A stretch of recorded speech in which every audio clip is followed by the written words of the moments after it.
ठाण्याचा अथक सूर्य हा केवळ हवामानशास्त्रीय घटना नव्हती. तो एक शारीरिक भार होता जो मुंबईच्या रस्त्यांवर दीर्घकालापासून वाट पाहत होता आणि पावसाळ्याच्या आगमनापूर्वीच होता. त्या मध्यमवर्गीय अपार्टमेंटमध्ये हवा एका जाड द्रवात रूपांतरित झाली होती, जी झिर्याच्या सुगंधाने आणि छताच्या पंख्याच्या संमोहनाच्या आवाजाने भरलेली होती, जी एका गुप्तगुपित सारखी होती. समीरला त्याच्या पाठीवरून घाम वाहत होता. तो उष्णतेमध्ये बर्फाल मार्गाने जात होता. श्रीमती विद्या कुलकर्णी यांना शांतपणे चालताना पाहत होता. तिच्या नाजूक मनगटांवर तिच्या सोन्याच्या बांगड्यांच्या लयबद्ध झणझणीत आवाज त्याच्या तरुण आणि गोंधळलेल्या मनातील शालीनतेच्या अडथळ्याला छेद देत होता. त्याला माहीत होते की तिच्यासोबत एकटे राहणे हे एक मूक पाप आहे जे रूढीवादी परिसर कधीही माफ करणार नाही. लाकडी पडद्यामधून येणारा प्रकाश विद्याने परिधान केलेल्या पीच रंगाच्या सुती साडीवर सोनेरी पट्ट्यांचा नमुना तयार करत होता, ज्यामुळे कापडाचा बारीक पोत दिसून येत होता. अभियांत्रिकीमध्ये यश मिळवण्यासाठी नियत असलेला सोनेरी मुलगा समीर अचानक त्या खोलीत एका ढोंगी माणसासारखा वाटला. सूत्रे आणि तर्कशास्त्राचे प्रशिक्षण घेतलेले त्याचे डोळे आता विद्याच्या मानेवर टेकले तेव्हा ते लखलखीत झाले. जिथे तिच्या सैल अंबाढ्याचे काही अनियंत्रित धागे घामाने ओले झाले होते, हवेत एक स्पष्ट असुरक्षितता होती. दुपारची शांतता ही अस्तित्वात नसलेल्या विचारांसाठी परिपूर्ण साथीदार आहे याची एक शांत कबुली. भिंतीवरील घड्याळ जोरात टिकटिक करत होते, समीरच्या हृदयाच्या लयबद्धतेचे प्रतिध्वनी करत होते, जे अशा शक्तीने धडधडत होते जे कोणत्याही शैक्षणिक शिस्तीने किंवा कौटुंबिक दबावाने रोखू शकत नव्हते किंवा स्पष्ट करू शकत नव्हते. श्रीमती कुलकर्णी अचानक वलल्या. समीरला शांतपणे तिची तपासणी करण्याच्या कृतीत अडकवले आणि अनंतकालासाठी त्यांच्यामध्ये वेल गोठल्यासारखा वाटला. नेहमीची लाजिरवाणी नजर टाळता आली नाही. त्याऐवजी एक विद्युत कनेक्शन होते, ज्यामुळे समीरच्या हातावरील केस त्याच्या लिनेन शर्टखाली उभे राहिले. विद्यामध्ये एक क्लासिक महाराष्ट्रीय सौंदर्य होते, एक अशी सुसंस्कृतता जी वर्षानुवर्षे घरासाठी केलेल्या समर्पणाने पुसली नव्हती, परंतु ती केवळ एका निषिद्ध दारूसारखी परिपक्व झाली असे वाटत होते. समीरने यापूर्वी कधीही न पाहिलेल्या उदासीनतेने भरलेले तिचे डोळे त्याच्या चांगल्या माणसाच्या मुखवटाखाली तो लपवण्याचा प्रयत्न करत असलेल्या इच्छा आणि कुतूहलाचे थर वाचत होते. ती त्याच्या जिवलग मित्राची आई होती, परंतु त्या पिवल्या प्रकाशात ती फक्त एक स्त्री होती जिचे रहस्य त्याला एका धोकादायक आणि अप्रतिरोधक अथांग डोहात ओढत होते. रोहन थोडा उशीर होईल. लोकल ट्रेन स्टेशनच्या दरम्यान थांबली. ती म्हणाली. तिचा आवाज खोलीतील रिकाम्या जागा भरणाऱ्या गडद मखमलीसारखा वाटत होता. समीरला त्याचा घसा कोरडा वाटत होता. हवेतील आर्द्रता त्याला आतून अचानक तहान भागवण्यासाठी काहीही करत नव्हती. त्याने मान हलवली. एक पूर्ण वाक्य तयार करू शकले नाही जे त्याच्या स्वतःच्या अंतर्गत अशांततेची कबुली देत नाही. अपार्टमेंटची कडकपणा, त्याच्या निर्दोष संघटन आणि कठोर नैतिकतेच्या आभासह दोघांनाही तुरुंगासारखे वाटू लागले होते. एक अशी जागा जिथे सुव्यवस्था तुटण्याच्या तयारीत असलेल्या भावनिक वादळाला लपवत होती. विद्या एक पाऊल पुढे गेली आणि तिच्या साबणाचा सुगंध ती बनवू लागलेल्या चहाच्या लिंबूवर्गीय सुगंधात मिसळला, ज्यामुळे असा सुगंध निर्माण झाला की समीर कायम धोक्याशी जोडेल. पंख्याचा सततचा आवाज समीरला इशारा देत होता की तो लक्ष देण्यास तयार नाही, कारण विद्या उदासीन कौशल्याने स्वयंपाकघरातील भांडी हाताळत होती. तिने उष्णतेकडे दुर्लक्ष केले, तिचा निर्दोष पवित्रा कसा राखला आणि तिच्या मानेवर घाम लहान द्रव रत्नांसारखा चमकला. यात काहीतरी कामुकता होती. समीरला अचानक शॉर्ट सर्किट झालेल्या यशासाठी प्रोग्राम केलेल्या यंत्रासारखे वाटले. त्या महिलेला पाहून त्याच्या नियोजित जीवनाचे गेअर पिलत होते. तो नेहमीच परिपूर्ण मुलगा होता, शेजारचा अभिमान होता, पण तिथे विद्याच्या नजरेखाली तो फक्त अशा गोष्टीसाठी भुकेलेला माणूस वाटला जो पैसा किंवा प्रतिष्ठा कधीही खरेदी करू शकत नाही. तणाव जवळजवळ दृश्यमान होता. ठाण्याच्या लहान गुदमरणाऱ्या स्वयंपाकघरात एक अदृश्य धुकम त्या दोघांनाही व्यापून टाकत होते. विद्याने आल्याच्या चहाचा डबा उचलला आणि ग्रेनाइटच्या काउंटरटॉपवर धातूच्या आदळण्याचा आवाज दुपारच्या शांततेत मेघगर्जनेसारखा ऐकू आला. तिच्या उपस्थितीचा त्या तरुण अभियंत्यावर होणारा परिणाम तिला जाणवत होता, कारण तिच्या होत्या हालचाली जवळ जाणून बुजून जणू काही तीही त्या अचानक गुरुत्वाकर्षणाच्या मर्यादांची परीक्षा घेत होती. मराठी साहित्याच्या आदरणीय प्राध्यापकाच्या रूपात विद्याच्या सार्वजनिक जीवनातील फरक आणि एका तरुणासमोर मोठा उसासा टाकणारी स्त्री यांच्यातील फरक स्पष्ट झाला. समीरला जाणवले की तिच्या एकटेपणा तो राहत असलेल्या भावनिक वाळवंटाइतकाच विशाल आहे आणि या जाणीवेने त्यांच्यामध्ये एक धोकादायक पूल निर्माण केला. निषिद्ध इच्छा आता केवळ एक अमूर्त कल्पना राहिली नाही, तर स्टोव्ह आणि टेबलमधील जागेवर एक भौतिक उपस्थिती व्यापली. समीर स्वयंपाकघराच्या प्रवेशद्वाराजवळ पोहोचला. स्टोव्हच्या ज्वालांची उष्णता खोलीचे आधीच उच्च तापमान वाढवत असल्याचे जाणवले, परंतु विद्यातून निघणारी उष्णता त्याला आत ओढत होती. त्याने पाहिले की तिची साडी तिच्या कंबरेला कशी चिकटून आहे. हे दृश्य त्याने त्या घरात गेल्या अनेक वर्षांपासून टाळण्याचा प्रयत्न केला होता, परंतु आता ते प्रचंड शक्तीने स्वतःला लादले. त्या रोजच्या दृश्यातील प्रत्येक तपशील, पोर्सिलेन कप, किटलीतून येणारी वाफ, दुमडलेला डिशवॉश, गुप्त हेतू आणि मूक आश्वासनांनी भरलेला आयाम प्राप्त झाला. तो सोनेरी मुलगा होता, परंतु त्या क्षणी तो समाजाने इतक्या कठोरतेने आणि ढोंगाने आखलेल्या रेषा ओलांडण्यासाठी धैर्याच्या एका क्षणासाठी त्याचे संपूर्ण उज्ज्वल भविष्य बदलून टाकणार होता. विद्याचा घाम नाजूकपणे वाहत होता, तिच्या साडीच्या कडेखाली अदृश्य होत होता आणि समीरला त्याच्या छातीत एक घट्टपणा जाणवत होता, जो वेदना आणि आनंदाचे मिश्रण होता. तो असुरक्षित होता, उष्णता आणि जवलीक यामुळे उघड झाला होता. पॉलिश केलेल्या स्टेनलेस स्टीलच्या भांड्यांच्या प्रतिबिंबात त्याच्या स्वतःच्या परिपूर्णतेची प्रतिमा विस्कलित होताना पाहत होता. विद्या आता फक्त रोहनची आई नव्हती, ती जागृतीसाठी उत्प्रेरक होती. समीरला माहीत नव्हते की त्याला आवश्यक आहे जीवन ध्येये आणि सामाजिक मान्यता यापेक्षा बरेच काही आहे. हे प्रकटीकरण, एकेकाली परिचित आणि सुरक्षित वातावरण आता ग्रीक शोकांतिका किंवा निषिद्ध नाटकाच्या टप्प्यासारखे वाटत होते, जिथे प्रत्येक हावभाव विनाश किंवा अभूतपूर्व मुक्तीकडे नेऊ शकतो. तो काठावर होता आणि त्याच्या खाली असलेल्या अथांग डोहातून आले आणि चंदनाचा वास येत होता. श्रीमती कुलकर्णी करत असलेले काम थांबवले आणि त्यांच्या हातांकडे पाहिले, जे किटली हँडल पकडताना किंचित थरथरत होते, ज्यामुळे त्यांना असे दिसून आले की हवेला भरणाऱ्या विजेपासून ती मुक्त नाही.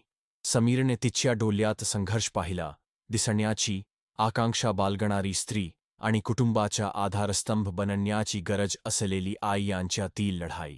तिची ती शारीरिक नाजूकता, तिच्या खांद्याच्या जवळजवळ अगोचर थरथर यामुळे समीरची संरक्षणात्मक प्रवृत्ती त्याच्या कामुक इच्छेशी अशा प्रकारे विलीन झाली की त्याने त्याच्या वयाच्या महिलांसोबत कधीही अनुभवला नव्हता. त्याने आणखी एक पाऊल उचलले, त्यांच्यातील अंतर कमी केले, जोपर्यंत त्याला तिच्या शरीरातून येणारी उबदारता जाणवू शकली नाही. एक उबदारपणा जो मुंबईच्या सूर्याशी स्पर्धा करतो आणि सहजपणे जिंकतो. चहाचा कप लांबवण्यात आला, परंतु समीर ते सहन करू शकण्यापूर्वीच त्यांच्या नजरा एका मूक अपराधाच्या करारात भेटल्या, ज्याचे शब्दांत वर्णन करण्याची गरज नव्हती. चहाच्या वितरणाचा क्षण या पहिल्या नृत्याचा कलस बनला, जिथे परस्पर आणि निषिद्ध इच्छेच्या धक्कादायक शोधाने दररोजचे जीवन उलथून टाकले गेले. जर तुम्ही समीरच्या जागी असता आणि अशक्य प्रेमाच्या चुंबकाच्या प्रभावाखाली संपूर्ण समाजाचे वजन जाणवत असेल तर तुम्ही काय कराल? तुमचे मजेदार उत्तर कमेंटमध्ये द्या आणि आम्हाला सांगा की तर्कशक्ती अंतःप्रेरणेवर विजय मिळवेल की तुम्ही ठाण्यातील त्या दुपारच्या उष्णतेला शरण जाल. समीर आणि विद्या यांच्यातील संबंध त्या क्षणी जन्माला आलेला नव्हता. तो वर्षानुवर्षे मूक निरीक्षणे, कौटुंबिक जेवणादरम्यान चोरून पाहिलेले डोळे आणि अर्थाच्या खोलात लपलेल्या साहित्याबद्दलच्या क्षुल्लक संभाषणामधून विकसित झाला होता. समीरला आठवले की तो नेहमीच तिची मान्यता कशी मिळवत असे, एक समर्पित विद्यार्थी म्हणून नाही तर त्याच्या वाढत्या परिपक्वतेत ओळख मिळवण्याची आकांक्षा बाळगणारा माणूस म्हणून. मोह हा एक सतत सावली होता, त्या घराच्या अंधाऱ्या कोपऱ्यात वाढत होता. श्री कुलकर्णी यांच्या दीर्घ अनुपस्थितीमुळे आणि रोहनच्या स्वतःच्या जीवनावरच्या वेडसर लक्षामुळे विद्याने तिच्या बाजूने त्या तरुणाला वाढताना आणि बदलताना पाहिले होते. त्याच्या चैतन्याचा एक गुप्त मत्सर वाटत होता, तर तिचे स्वतःचे जीवन त्याग आणि भावनिक अदृश्यतेच्या दिनचर्येत स्थिर होत असल्याचे दिसत होते, जे हळूहळू तिला आतून खाऊन टाकत होते. आता भरलेल्या स्वयंपाकघरात समीरने चहाचा कप स्वीकारण्यासाठी हात पुढे केला, पण त्याच्या बोटांनी फक्त उबदार पोर्सिलेनला स्पर्श केला नाही. त्यांनी विद्याच्या बोटांना जाणीवपूर्वक कडकपणाने वेढले. संपर्क बराच काळ चालू होता. एक विद्युत स्पर्श त्यांच्या शरीरात शॉकवेव्ह पाठवत होता, ज्यामुळे घराच्या शांततेत तिचा श्वास ऐकू येत होता. दोघेही दूर गेले नाहीत, ज्यामुळे त्वचेवर त्वचेची संवेदना त्यांना वेगळे करणाऱ्या वाफेच्या द्रवापेक्षा जास्त जलद. समीरची नजर विद्याच्या ओठांवर पडली, जे थोडेसे वेगळे झाले होते, ज्यामुळे मुंबईच्या हवामानाशी काहीही संबंध नसलेली तहान दिसून आली. त्याने इतके दिवस जो प्रतिकार केला होता, तो पत्त्यांच्या घरासारखा कोसळला आणि त्यांच्या परस्पर आकर्षणाचे कच्चे सत्य उरले. चहा मजबूत आहे, तुम्हाला आवडेल तसाच, ती कुजबुजली.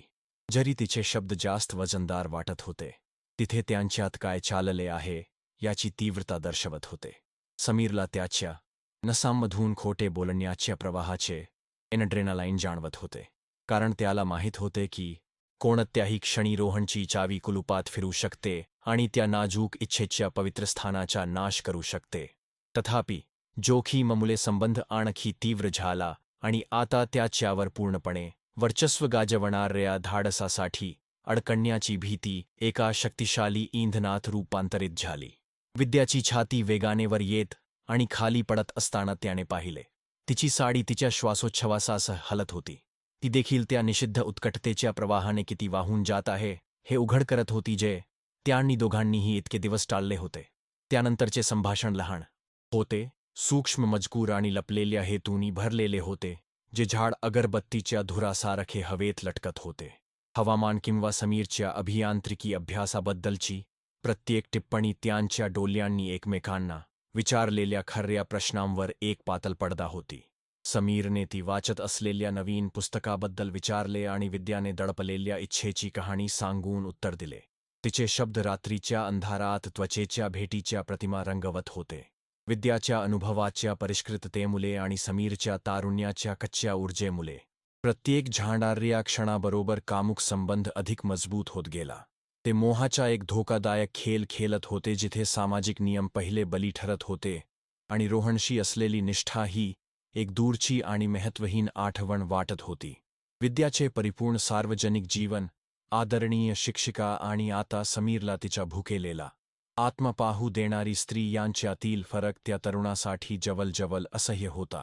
भौतिक विलासिता आणि रिकाम्या परंपरांच्या थराखाली समाजाने लपविण्याचा प्रयत्न केलेला नैतिक रढास त्याने पाहिला.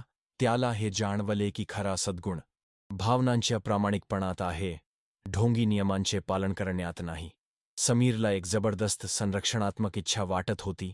विद्याला त्या लैंगिक आणि भावनिक एकाकीपणापासून वाचवण्याची इच्छा होती, जी तिला अकाली वृद्ध करत होती, तिला पूजा करण्यासाठी आवश्यक असलेल्या मूडमध्ये रूपांतरित करत होती. एका हावभावामुळे त्यांची प्रतिष्ठा खराब होऊ शकते हे जाणून घेण्याची त्याच्या नियोजित आयुष्यात त्याने कधीही अनुभवलेल्या कोणत्याही गोष्टीपेक्षा अधिक शक्तिशाली कामोत्तेजक होती. तू नेहमीच रोहन आणि इतरांपेक्षा वेगळा आहेस, विद्या म्हणाली. तिच्या बोटांनी आता धातूच्या टेबलाच्या काठावर एक हालचाल दाखवली, ज्याची हालचाल समीरला स्वतःच्या त्वचेवर जाणवत होती. तुमच्या डोळ्यात एक भूक आहे जी मी गेल्या काही दशकांत पाहिली नाही. अभियांत्रिकी पुस्तकांमध्ये किंवा तुमच्या पालकांच्या अपेक्षांमध्ये नसलेल्या एखाद्या गोष्टीचा शोध. समीरला त्या शब्दांचा प्रभाव जाणवला. त्याच्या लपलेल्या ओळखीची पुष्टी त्याला जगात सर्वात जास्त हव्या असलेल्या स्त्रीने उघड केली. त्यांच्यातील संबंध शारीरिकतेच्या पलीकडे गेला. तो दोन आत्म्यांचा सामना होता, जो असे भासवून थकला होता की दैनंदिन जीवनातील सामान्यता त्यांच्या हृदयात जाणवणारी पोकळी भरून काढण्यासाठी पुरेशी आहे. ते नुकत्याच सुरू झालेल्या उत्कटतेच्या गुन्ह्यात भागीदार होते. समीरचा घाम आता शुद्ध अपेक्षा होता. त्याची नजर विद्याच्या मानेवर स्थिर होती जेव्हा ती चहाची भांडी बाजूला ठेवण्यासाठी हलली. एक हालचाल जी तिच्या पाठीची नाजूक रेषा उघड करत होती. त्याने त्या त्वचेवर त्याच्या हातांचा स्पर्श, त्यांच्या शरीराच्या उष्णतेने ठाण्याच्या अपार्टमेंटला आग लावताना साडी थंड टायलच्या फरशीवर पडण्याची भावना कल्पना केली. रूढीवादी मराठी परिसरातील सामाजिक न्यायाची भीती अजूनही होती. त्याच्या मनाच्या मागून एक सतत कुजबुज, परंतु त्याच्या स्वतःच्या इच्छेच्या बधीर करणाऱ्या किंकाल्याने ती दबली होती. विद्याने निषिद्ध असलेल्या प्रत्येक गोष्टीचे प्रतिनिधित्व केले, परंतु त्यासोबतच वास्तविक असलेल्या प्रत्येक गोष्टीचेही प्रतिनिधित्व केले. तिच्या वयाच्या मुलींपेक्षा अगदी वेगळे, ज्या तिच्या शेजारी वरवरच्या आणि रसहीन वाटत होत्या. विद्या त्याच्या समोर थांबली तेव्हा स्वयंपाकघरातील तणाव एका उत्कर्षाच्या बिंदूवर पोहोचला. एक हाताच्या अंतरावर, ज्यामुळे समीरला चंदनाच्या लाकडाचा जबरदस्त सुगंध येऊ लागला. शांतता इतकी दाट होती की त्यांच्या श्वासांचा आवाज एखाद्या गुंतागुंतीच्या संवादासारखा वाटत होता. बाहेरील जगाला कधीही समजणार नाही अशा गुपित्यांचे आदानप्रदान. समीरला तिच्या चेहऱ्यावरचा संघर्ष, आई आणि पत्नी महिलेच्या भुकेशी झुंजत असल्याची भीती दिसली आणि त्याला त्या क्षणी माहीत होते की शेवटचा अडथळा तोडण्यासाठी त्यालाच प्रयत्न करावे लागतील. त्यांचे सुरू होणारे निंदनीय खाजगी जीवन एक गुपित होते जे खूप वजनदार होते, परंतु जवळ असल्याने त्याच्या हृदयात जो हलकापणा जाणवत होता तो सोडू शकत नव्हता. रस्त्यावरून गाडीच्या हॉर्न वाजवण्याचा दूरवरचा आवाज त्यांना वास्तवात परत आणत असताना ते एकमेकांपासून दूर गेले, परंतु त्यांना बांधणारा अदृश्य धागा त्याच्या मर्यादेपर्यंत ताणला गेला. समीर टेबलावर बसला होता. त्याचे पाय थरथरत होते, तर विद्या हातात संतुलन राखण्यासाठी प्रयत्न करत असताना चहा देत होती. दोघांनाही जाणीव होती की खेळ कायमचा बदलला आहे. एका तरुण आणि त्याच्या मित्राच्या आईमधील मैत्रीच्या, निरागसतेच्या किंवा नात्यातील शुद्धतेचा अनुभव कधीच आला नाही. त्यांनी भावनिक रुबिकॉन ओलांडला होता. मुंबईच्या उष्ण डांबरावर एका विदेशी आणि धोकादायक फुलाप्रमाणे उमललेल्या इच्छेला टिकवून ठेवण्यासाठी त्यांच्यात सर्व काही सामान्य आहे हे खोटे बोलणे त्यांना सांगावे लागले होते. विद्याने जवळजवळ ऐकू न येणाऱ्या कुजबुजात कबूल केले की तिला एक स्त्री म्हणून पाहणे कसे असते हे विसरले होते.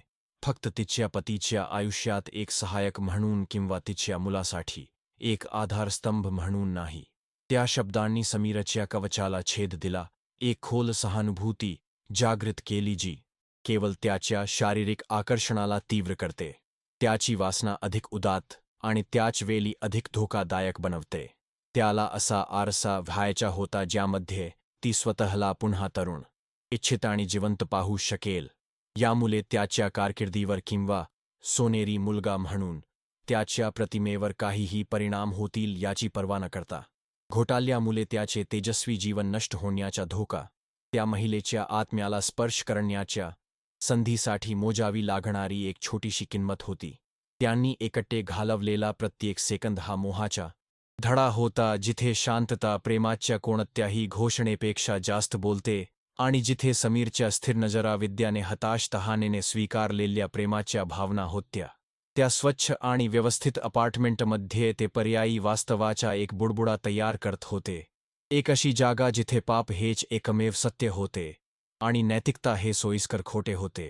समीरने विद्याच्या ओठांची हालचाल पाहिली जेव्हा ती मराठी कवींबद्दल बोलत होती, परंतु तो फक्त त्या ओठांच्या चवीच्या आणि साध्या कापसाखाली तिच्या शरीरातून निघणाऱ्या उष्णतेचा विचार करू शकत होता. तणाव हा एक घट्ट दोरी होता, जो प्रत्येक हालचालीने, प्रत्येक श्वासाने कंप पावत होता, जो कोणीही रोखू शकत नव्हता. अशा स्फोटासाठी जमीन तयार करत होता. पावसाळ्याची वाट पाहत असलेल्या कोरड्या जमिनीबद्दल संवेदी रूपकांनी भरलेल्या या लहान संवादामधून कामुक संबंध वाढला. विद्याच्या परिस्थितीची आणि समीरच्या तिच्या जीवनावरील परिणामाची एक परिपूर्ण प्रतिमा. त्याने त्याच्या डोळ्यांसमोर तिचे परिवर्तन पाहिले. त्याच्या लक्षांत ती कशी फुलत होती. लग्न आणि मातृत्व जवळजवळ संपले होते असा प्रकाश परत मिळवत होता. समीरसाठी ती एक भावनिक मार्गदर्शक होती जी त्याला माहीत नव्हती की तो शोधत आहे.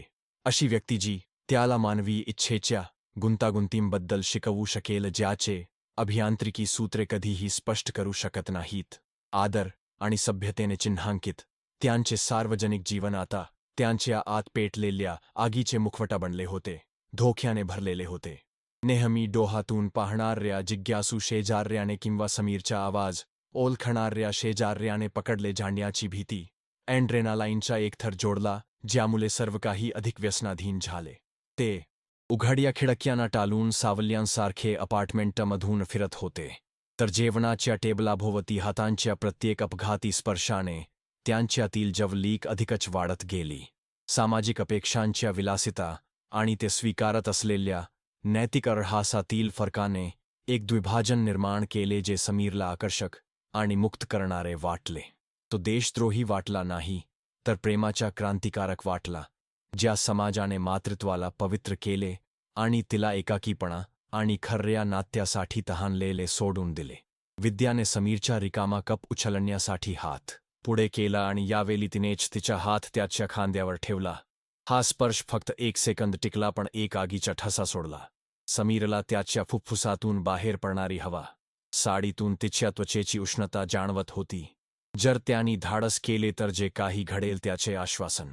रोहनशी असलेली निष्ठा आता एक फिकट भूत बनली होती, एक नैतिक बंधन ज्यामध्ये विद्याच्या शरीराच्या जिवंत वास्तवाशी आणि त्याच्या स्वतःच्या इच्छेच्या निकडीशी स्पर्धा करण्याची शक्ती नव्हती. ते एकमेकांमध्ये हरवले होते, खोटेपणा आणि मोहाच्या चक्रव्यूहात, जे त्यांना अशा ठिकाणी घेऊन जाण्याचे आश्वासन देत होते जिथून ते कधीही त्यांच्या जुन्या आयुष्यात परत येऊ शकत नव्हते. खेळ संपत आला होता आणि दोघांनाही माहीत होते की पुढचे पाऊल निर्णायक असेल, ज्यामुळे त्यांना मुंबईच्या उन्हात असह्य झालेल्या तणावाच्या कलसाकडे नेले जाईल. समीरने विद्याकडे पाहिले आणि तिच्यात त्याच्या मित्राची आई नाही तर ती स्त्री दिसली जिच्याकडे त्याच्या जागृतीच्या छाव्या होत्या, जी त्याला एका आशादायक मुलापासून पूर्ण पुरुषात बदलू शकते. छताच्या पंख्याचा आवाज त्यांच्या हृदयाच्या लयीत सतत टिकून राहिला. पडद्यामधून फिल्टर होणाऱ्या प्रकाशाखाली ज्या पापाची समाप्ती होणार होती त्याचे एक मेट्रोनोम.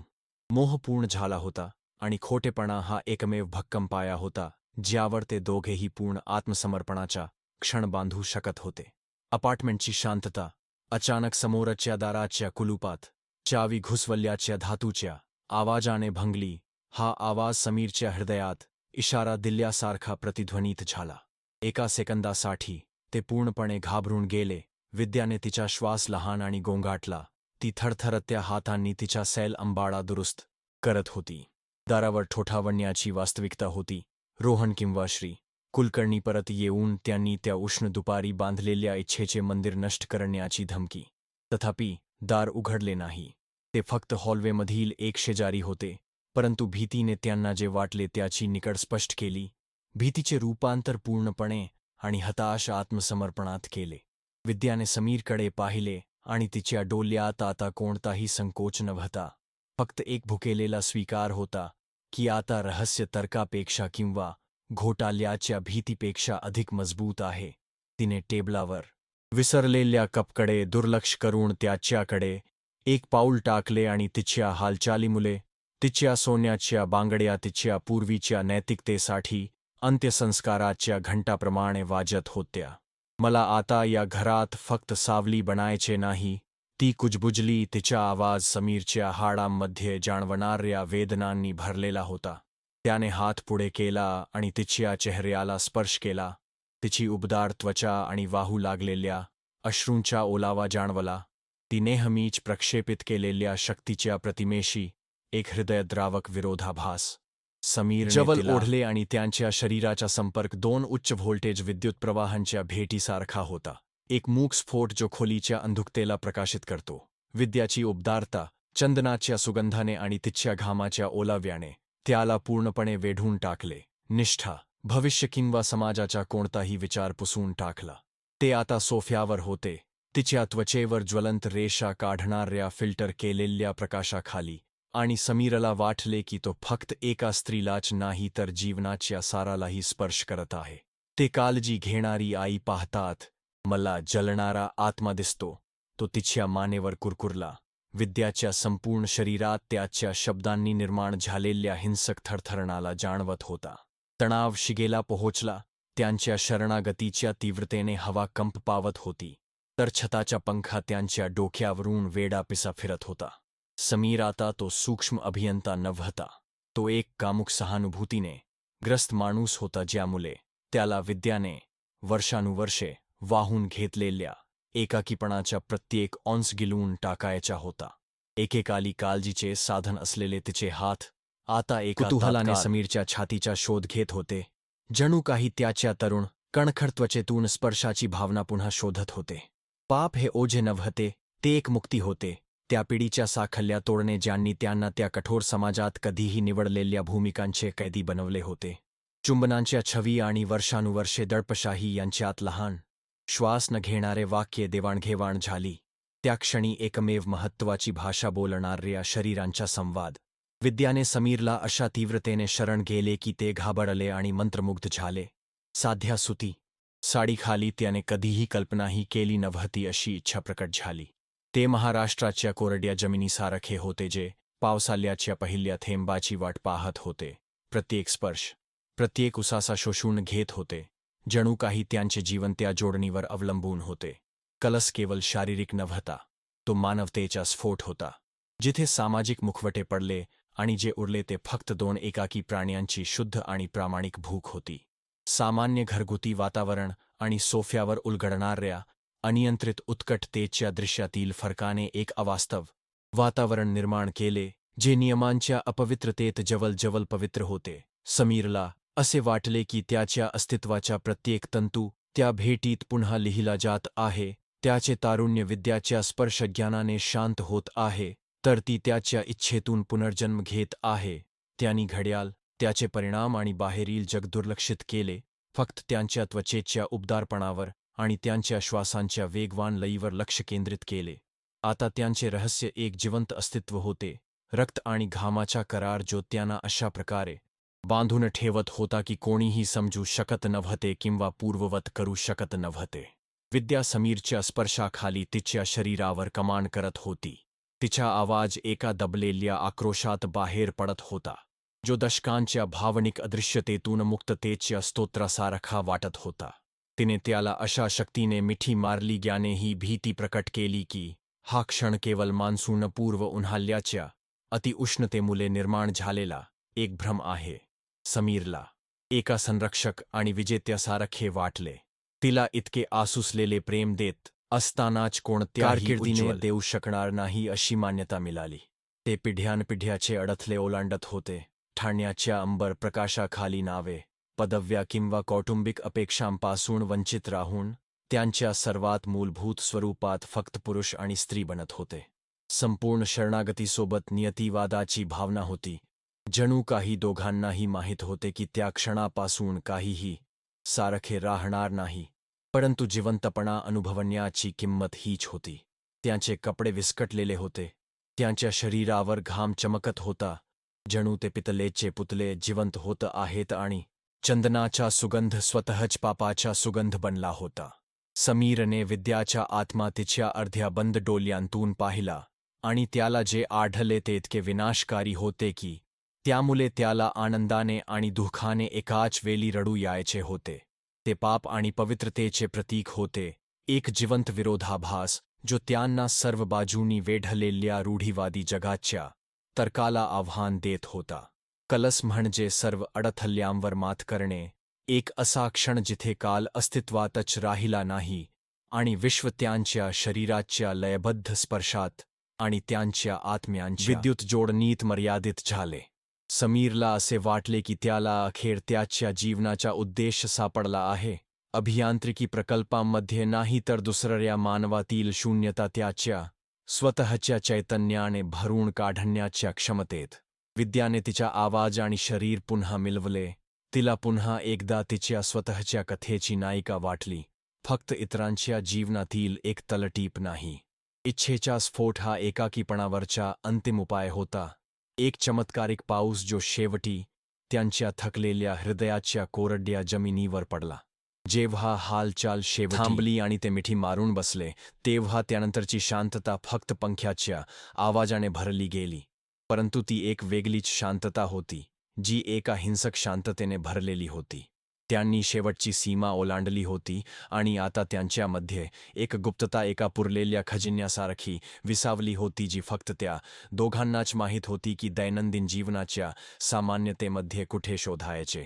इच्छेने तर्कशक्तीवर विजय मिळवला होता आणि संपूर्ण असुरक्षिततेच्या त्या क्षणी त्यांनी एकमेकांना वयाची किंवा इतरांच्या निर्णयाची पर्वा न करता खर्या संबंधासाठी भुकेलेले मानव म्हणून ओळखले. पापाचा कलस खरं तर त्यांच्या स्वतःच्या मानवतेचा कलस होता, एक जागृती जी त्यांच्या जीवनाचा मार्ग कायमचा बदलेल. ठाण्याच्या अपार्टमेंटमध्ये उत्साहाच्या वादळानंतर निर्माण झालेल्या शांततेत एका नवीन गुरुत्वाकर्षणाचा भार होता. समीर आता नुकताच पदवीधर अभियंता म्हणून त्याच्या खांद्यावर एक भार वाहून नेत होता. विद्याच्या विचारशील नजरेखाली त्याने आपले कपडे समायोजित केले तेव्हा त्याला जाणवले की सोनेरी पुत्र पासून पूर्ण पुरुषाकडे होणारे संक्रमण अपरिवर्तनीय निंदनीयपणे घडले आहे. सोफ्यावर नव्याने सन्मानाने बसलेली विद्या आता थकलेल्या शिक्षिकेसारखी दिसत नव्हती, तर स्वतःच्या इच्छा आणि नशिबाचे लगाम पुन्हा हाती घेतलेल्या स्त्रीसारखी दिसत होती. आता त्यांनी सामायिक केलेले रहस्य म्हणजे एक निषिद्ध युती, एक मूक करार जो त्यांना वर्षानुवर्षे बांधून ठेवत होता. समाज त्यांना देखावा टिकवून ठेवण्यासाठी सार्वजनिकरित्या चालण्यास भाग पाडेल याची पर्वा न करता समीरने काही आठवड्यांनंतर आपल्या कारकिर्दीला सुरुवात केली. पण तो आता फक्त स्थिरता शोधणारा भोला तरुण राहिला नाही. त्याच्या नजरेत एका अशा व्यक्तीची खोली होती ज्याला एका विचारसरणीच्या आणि भावनिक मार्गदर्शकाच्या आत्म्याची जाणीव होती. पुरुषत्व आणि यशाबद्दलच्या त्याच्या नवीन दृष्टिकोन मानवी भावनांच्या गुंतागुंतीने कमी झाला, ज्यामुळे तो अधिक सहानुभूतीशील, व्यावसायिक आणि अधिक आत्मविश्वासू माणूस बनला. तो अधूनमधून विद्याला सामाजिक कार्यक्रमांमध्ये आणि कौटुंबिक जेवणात पाहत असे आणि प्रत्येक नजरेची देवाणघेवाण मुंबईच्या सूर्याखाली त्यांनी सामायिक केलेल्या उबदारपणाची एक जिवंत आठवण होती. त्याच्या मित्र रोहनचा विश्वासघात ही त्याच्या स्वतःच्या उत्क्रांतीची किंमत होती. त्या असाधारण महिलेच्या बाहूंमध्ये सापडलेल्या सत्याच्या बदल्यात त्याने एक ओझे वाहून नेणे स्वीकारले. विद्याने घराच्या अदृश्य नांगर राहणे सोडून अढळ आत्मसन्मानाने स्वतःच्या आनंदाचा पाठला केला. तिने स्त्रीशक्ती आणि दडपलेल्या इच्छेवर आधारित लघुकथा लिहिण्यास सुरुवात केली. समाजाने दुर्लक्ष करणे किंवा दडपून टाकणे पसंत केलेल्या विषयांना संबोधित करण्याच्या तिच्या धाडसाबद्दल मराठी साहित्यात एक आदरणीय आवाज बनली. तिचे पती आणि मुलाशी असलेले तिचे नाते अधिक प्रामाणिक, कारण तिने तिचे गुपित उघड केले म्हणून नाही, तर समीरने तिला शिकवलेल्या आदर आणि दृश्यमानतेपेक्षा कमी काहीही स्वीकारले नाही म्हणून. ती जिवंत पुरावा होती की परिपक्वता ही इच्छा पूर्ण होत नाही, तर ती सर्वात परिष्कृत आणि शक्तिशाली शुद्धीकरण आहे. शेवट हा पारंपरिक आनंदाने कधीही नव्हता, तर एक शक्तिशाली संकल्प होता जिथे दोन्ही पात्रे त्यांच्या पूर्वीच्या ओळखीच्या राखेतून स्वतःच्या अधिक प्रामाणिक आवृत्त्या म्हणून बाहेर आली. रूढीवादी मराठी समाज त्यांना नेहमीप्रमाणे सभ्यतेचे आधारस्तंभ म्हणून पाहत राहिला. त्यांच्याबरोबर परिपूर्ण आणि संघटित जीवनाच्या पृष्ठभागाखाली जळणाऱ्या आगीचा कधीही संशय घेतला नाही. दर्शनी भाग आणि वास्तवातील हा फरक त्यांच्या संबंधाचा अंतिम विजय होता. त्यांनी व्यवस्थेच्या स्वतःच्या नियमांचा वापर करून त्यांच्या आवडीला अभेद्य अभयारण्य म्हणून ठेवून व्यवस्थेवर मात केली. अदृश्यतेविरुद्ध विद्याचा सूड गोड आणि गुप्त होता, तर समीरचे परिवर्तन त्याच्या भविष्यासाठी खोल आणि निश्चित होते. या धक्कादायक कथेचा नैतिक संदेश असा आहे की इच्छांना कालक्रम माहीत नसतो आणि सामाजिक परंपरा आपल्या सर्वांपासून लपवण्याचा प्रयत्न करणाऱ्या खोल एकाकीपणावर खरा भावनिक संबंध हा एकमेव खरा उपाय आहे. समीर आणि विद्या यांनी हे सिद्ध केले की कधीकधी स्वतःची माणुसकी शोधण्यासाठी आणि तीव्रतेने जगण्यासारखे जीवन जगण्याचे धैर्य मिळविण्यासाठी सर्वात पवित्र नियम तोडणे आवश्यक असते. इतरांच्या नजरेत त्यांचे नैतिक अधोगतीही खरं तर दोघांसाठी एक आध्यात्मिक उन्नती होती. एक विरोधाभास जो केवळ धोकादायकपणे प्रेम करणारेच त्याच्या सर्व संवेदी जटिलतेमध्ये खरोखर समजू शकतात. ते सौंदर्य आणि पापाचे साथीदार होते. ठाण्यातील एका उष्ण दुपारने कायमचे एकत्र आले. समीरच्या निश्चित परिवर्तनाने त्याला त्याच्या कारकिर्दीत मोठ्या उंचीवर नेले, परंतु त्याचे हृदय नेहमीच त्या भरलेल्या स्वयंपाकघरात राहील जिथे त्याला आढळले की उत्कटतेशिवाय यश हे फक्त एक सोनेरी रिकामे वाळवंट आहे.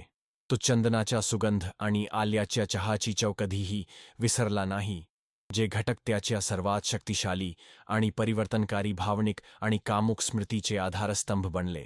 विद्या ही त्याची गुप्त कल्पना राहिली, ती स्त्री जिने त्याला पुरुषात रूपांतरित केले आणि त्याला शिकवले की आत्म्याच्या जखमा फक्त त्याच्यासोबत झलण्यास तयार असलेल्या दुसऱ्या आत्म्याच्या स्पर्शानेच बऱ्या होतात.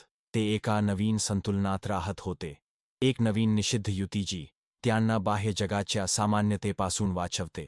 जर इच्छा गुंतलेली असती आणि तो विश्वासघात समीर आणि विद्या इतकाच खोल भावनिक विकासासाठी उत्प्रेरक असता, तर तुम्ही विश्वासघाताला माफ कराल का? निषिद्ध प्रेमात मुक्तता मिळवण्याची शक्ती असते की परिणामांकडे मागे न पाहता ते ओलांडण्याचे धाडस करणाऱ्यांना नष्ट करण्याची. जर तुम्ही कधीही निषिद्ध प्रेम अनुभवले असेल किंवा तुम्हाला असे वाटत असेल की खरा संबंध कोणत्याही सामाजिक किंवा नैतिक जोखमीला पात्र आहे, तर इच्छेला कोणतेही नियम नसतात, अशी टिप्पणी करा. मानवी स्वभावाबद्दल आणि घरांच्या भिंतींमागे लपलेल्या रहस्यांबद्दल तुम्हाला माहीत असलेल्या प्रत्येक गोष्टीला आव्हान देणाऱ्या अधिक खऱ्या आणि धक्कादायक कथांसाठी सदस्यता घ्या.